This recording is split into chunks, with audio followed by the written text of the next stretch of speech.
So this is brand new, okay? Here's an announcement from Joe Biden, and then there's something from the State Department. I'll play you Biden first, okay? Let's take a look. This September, for the first time in 50 years, I'll be convening a White House conference on hunger, nutrition, and health.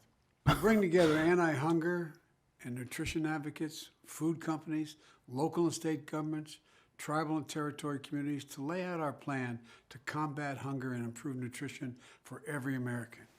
It really matters. Too many families don't know where they're going to get their next meal. There are too many empty chairs around the kitchen table because a loved one was taken by heart disease, diabetes, or other diet-oriented diseases, which are some of the leading causes of death in our country. And the toll of these diseases are not distributed equally. It's higher in certain racial and ethnic groups, including Black and Hispanics and Native Americans, families with low incomes, and those living in rural areas. The COVID-19 pandemic was a stark reminder of the need for urgent, sustained action as more Americans experienced hunger. You know what I love about all of this? Like, every single thing coming out of his mouth, you can go and point to his behavior, which is like the exact opposite of what he's professing. Just to give you an idea, because he mentioned the pandemic, right? Do you know what the United States was doing to countries like Cuba? They were making sure that the Cubans, who are very smart, right? They've been under an embargo for 60 years now, and they made their own vaccine. Like that, they sent doctors overseas, right? Instead of soldiers. And the United States was making sure they can't get syringes. Like, how evil do you have to be? Like, it's not enough to deprive them of the vaccine. It's like, no, you made your own. Okay, we're going to make sure you can't deliver it. No syringes. So that I interviewed the Cuban chargé d'affaires. You can go watch that on the channel, by the way. That's just I think it was last year. Yeah. So you can go learn more about that. But when it comes to hunger, I'm listening to this and I'm really stupefied because from what I recall, there's a famine in Yemen. Put the bombings aside and the cholera outbreaks aside, like we have to categorize the tragedies and the atrocities, right? But the people in Yemen are starving. Like, this is a well-known fact. I think if I showed you pictures of it, YouTube would probably flag the video. So I cannot do that. Like, that's how bad it is that I can't show it to you. And my point is that that's a U.S. policy. And a lot of the people that are in Joe Biden's administration right now, including himself, including Biden, they were in Obama's administration, right? Before Trump. And so that's when the war on Yemen started.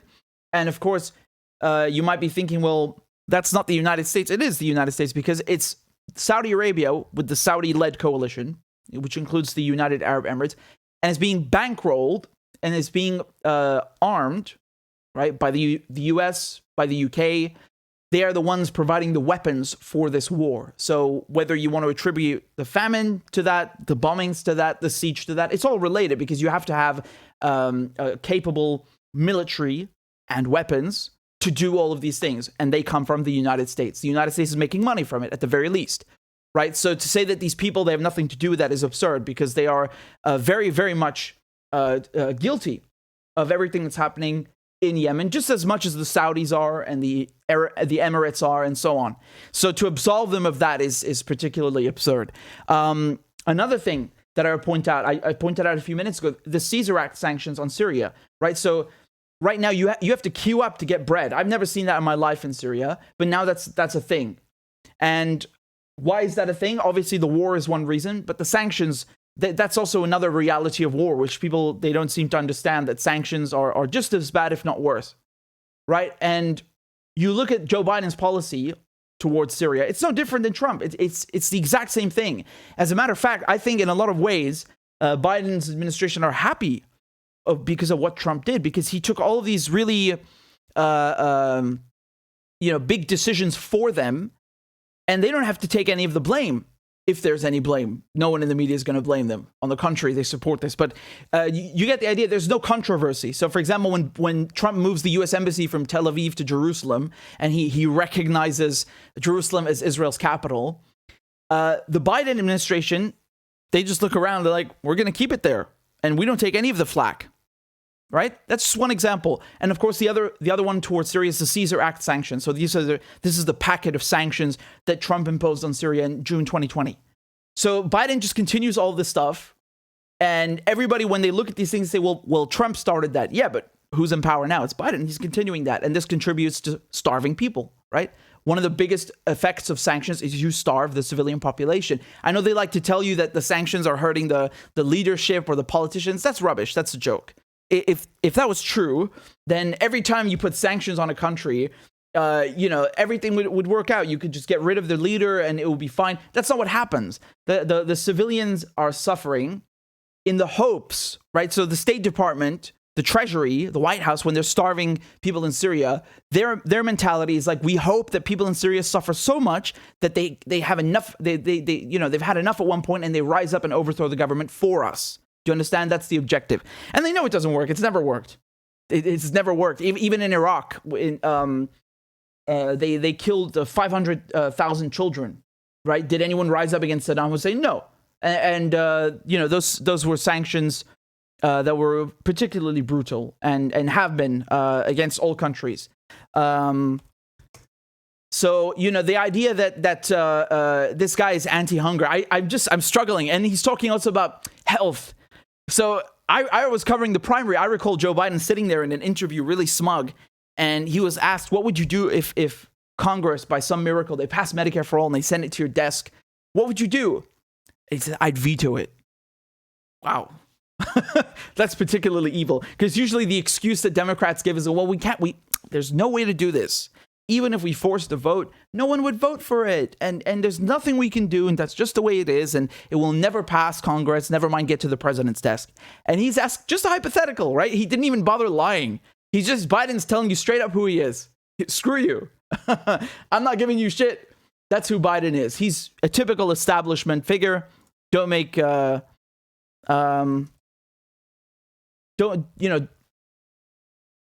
kid yourself about any of this. And here's Ned Price from the State Department.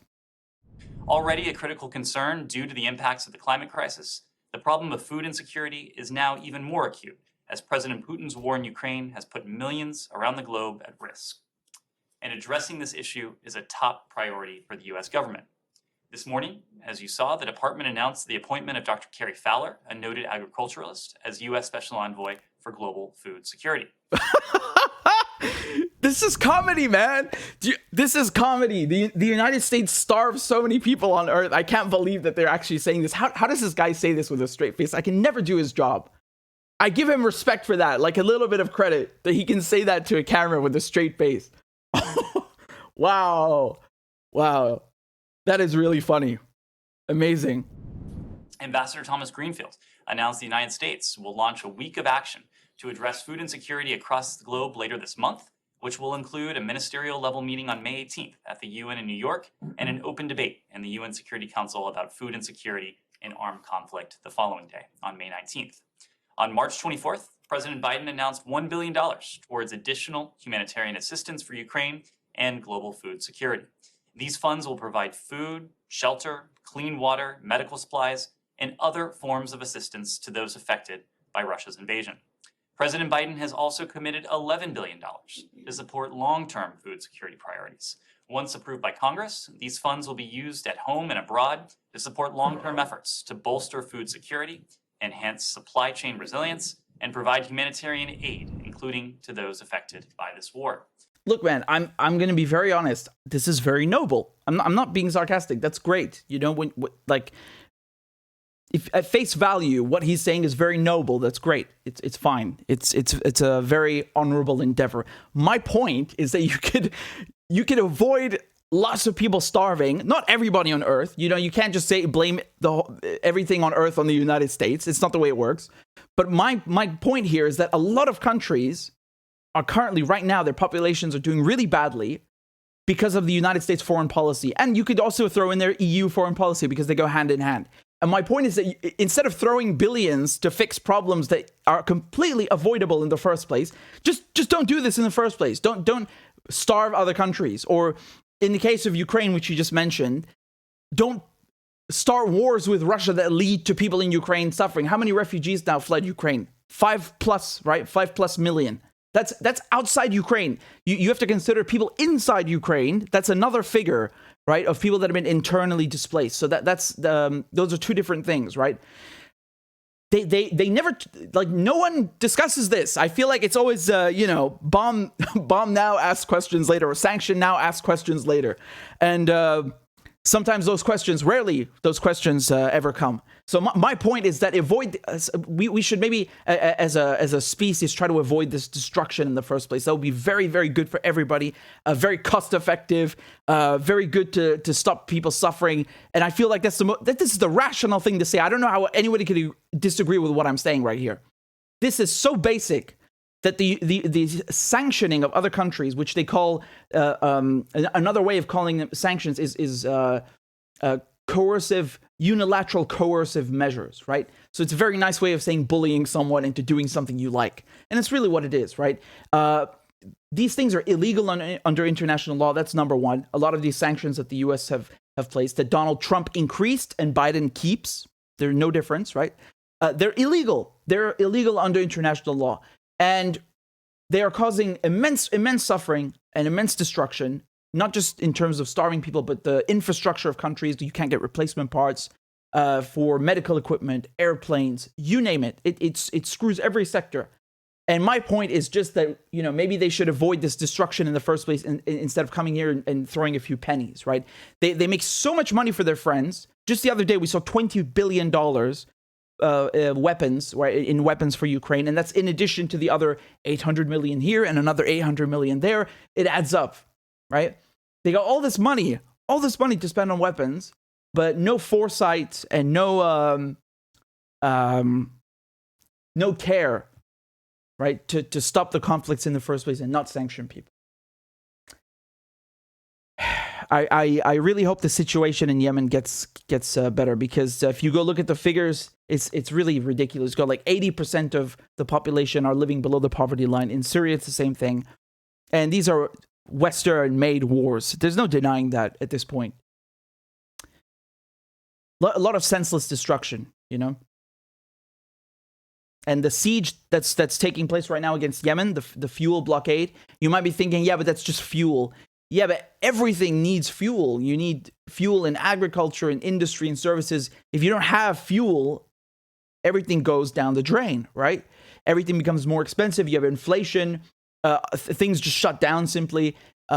Basic necessities like food, like cooking gas, electricity become more expensive. People have to turn to the black market where they get poorer quality fuel and it's more expensive.